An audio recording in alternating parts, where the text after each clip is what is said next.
परिसर अध्ययन 1 पाठ 3 पानी का संचयन।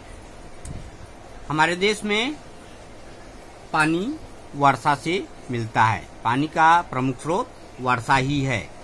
वर्षा का पानी जमीन पर बहता है।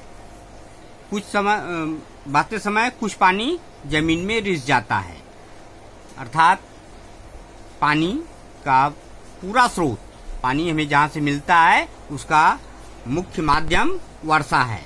वर्षा प्रायः 3 से 4 महीने होती है। जून, जुलाई, अगस्त, सितंबर ये वर्षा के महीने हैं। तो वर्षा 3 से 4 महीने ही होती है, लेकिन पानी की आवश्यकता हमें साल भर रहती है। तो वर्ष भर पानी की पूर्ति को हम कैसे बनाए रखें? अगर हम व्यवस्था नहीं करेंगे, पानी का संचय नहीं करेंगे, तो हमें साल भर पानी नहीं मिलेगा, क्योंकि बरसात सिर्फ 3 से 4 महीने होती है। 3-4 महीने ही पानी मिलेगा। इसलिए पानी का संचयन हमें करना पड़ता है। पानी का उपयोग किफायत के साथ करना पड़ता है। अब पानी संचयन की पुरानी और नई विधियों के बारे में हम जानेंगे। अब पहले पुरातन जल भंडार। प्राचीन काल में पानी का संचय करने के लिए अनेक साधन थे। पहले कुआं खोदा गया था। बड़े बड़े कुएं खोदे जाते थे। कुओं का पानी, जमीन के अंदर जो पानी रिस कर गया रहता है, वह कुएं के माध्यम से हम बाहर निकालते हैं। बड़े कुओं का उपयोग सिंचाई के लिए किया जाता था। लोग किलों पर रहते थे। किलों पर पानी की पूर्ति के लिए अनेक तालाब, छोटे बड़े कई तालाब बनाए जाते थे। साथ ही पानी इकट्ठा करने के लिए पत्थर को खोदकर, तोड़कर पानी की टंकी बनाई जाती थी, जिसमें पानी संचित करके रखा जाता था। अब कुइयां, सब लोग अपने घरों में छोटे घेर वाली कुइयां, देखो कुआं बड़ा है, कुइयां छोटी, छोटे घेर वाली कुइयां खोदकर रखते थे। कुइयां में हमेशा पानी रहता था। कुइयां का पानी निकालने के लिए डोलची का उपयोग करते थे। रस्सी, डोलची में रस्सी बांधकर उसे पानी में डुबो करके खींच लेते थे। लेकिन आजकल कुएं या कुइयां का पानी का उपयोग बहुत कम होता है या नहीं के बराबर होता है, क्योंकि सरकार ने आज नल द्वारा पानी की आपूर्ति की व्यवस्था कर दी है। नदियों के पानी को रोकने के लिए नदियों पर बांध बनाए जाते थे। मेड़, पत्थर और मिट्टी की मेड़ बनाई जाती थी, उसको धुसकाते थे, जिससे नदी में पानी रुका रहता था। उस पानी का उपयोग सिंचाई के लिए या अन्य कामों के लिए किया जाता था। जहाँ वर्षा बहुत कम होती है या कोई बड़ी नदी नहीं है, वहाँ पर बड़े बड़े तालाब बनाए जाते थे।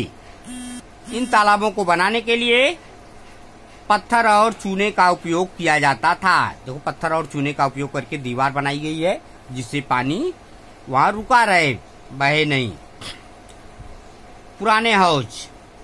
प्राचीन काल में पानी का संचय करने के लिए हौज यानी कुंड का उपयोग किया जाता था। मुख्य रूप से ये हौज बड़े शहरों में बनाए जाते थे। इन कुछ शहरों में आज भी प्राचीन काल के हौज पाए जाते हैं या उपलब्ध हैं। अब हम पानी की नवीन व्यवस्थाओं के बारे में जानेंगे। पानी संचयन की नवीन व्यवस्थाओं में से प्रमुख व्यवस्था बांध है। बांध के निर्माण द्वारा पानी का अधिक मात्रा में संचय होने लगा। अधिक पानी मिलने के कारण फसलों की खेती बड़े पैमाने पर होने लगी। महानगरों की संख्या भी बढ़ गई और महानगरों में बड़े बड़े कारखाने बनाए गए। विद्युत उत्पादन भी संभव हुआ। बांध, नदी के पानी को रोककर बांध जो बनाया जाता है, उस बांध के पानी का उपयोग करके बिजली तैयार की जाती है।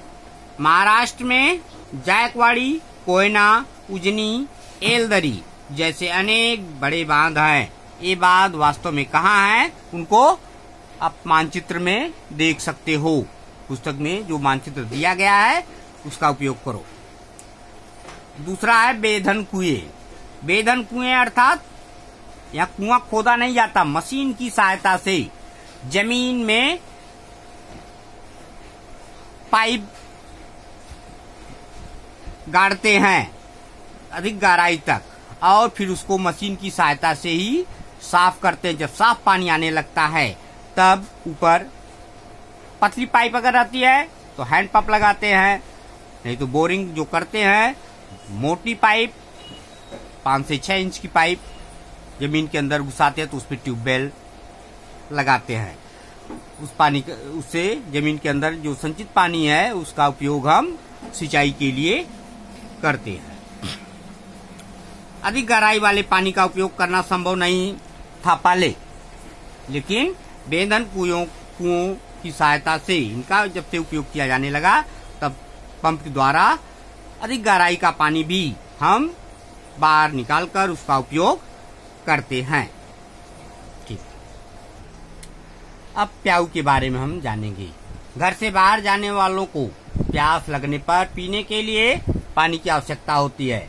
इसके लिए कुछ स्थानों पर मिट्टी के बड़े घड़ों अथवा मध्यम आकार वाले घड़ों में पानी भरकर पीने के पानी की सुविधा की जाती है। इसे प्याऊ कहते हैं। उसके लिए कोई पारिश्रमिक नहीं लिया जाता, मतलब पैसा नहीं देना होता। कोई व्यक्ति अथवा संस्था ऐसे प्याऊ शुरू करते हैं। इनसे लोगों को पीने के पानी की सुविधा प्राप्त होती है। विशेष रूप से गर्मी में इनका उपयोग किया जाता है। क्या तुम जानते हो? देखो, छत्रपति शिवाजी महाराज ने किला बनवाते समय निम्नानुसार सूचित किया था। गढ़ पर पहले उदक अर्थात पानी की उपलब्धता देखकर ही किले का निर्माण किया जाए। अगर पानी की सुविधा नहीं है, पानी की व्यवस्था वहां नहीं हो सकती तो वहां पर किले न बनाए जाएं। पानी न हो तो उस स्थान पर यदि किले का निर्माण करना आवश्यक हो तो पहले चट्टान तोड़कर तालाब बनाएं। गढ़ पर झरने भी हैं जिससे पानी की आवश्यकता की पूर्ति होती है, तो भी केवल उतने में निश्चिंत न हो। इसके लिए वैसे स्थान पर संचित पानी के रूप में 2-4 तालाब निर्मित करें। उनका पानी खर्च न होने दें। गढ़ के पानी को बहुत जतन से सहेज कर रखें। अब इस पाठ में क्या सीखे? तो पहला है पानी संचयन की पारंपरिक विधि। पारंपरिक विधि यानी पुरानी विधियां, कुआं है, तालाब है, किलों पर बनाए गए तालाब और पानी की टंकियां, हौज, कुइयां, ये सब प्राचीन साधन है। और पानी संचयन की आधुनिक विधि में बांध और बेधन कुआं आधुनिक विधि है। और पानी का किफायत के साथ उपयोग करना चाहिए। क्यों? क्योंकि पानी साल में 3 से 4 महीने वर्षा के माध्यम से मिलता है। इसके अतिरिक्त हमें संचित किया हुआ पानी जो है उसी का उपयोग करना पड़ता है। पानी का उपयोग वर्ष भर बना रहे, इसके लिए हमें पानी का किफायत के साथ उपयोग करना चाहिए। पानी को फालतू में बर्बाद नहीं करना चाहिए। पानी एक प्राकृतिक संसाधन है।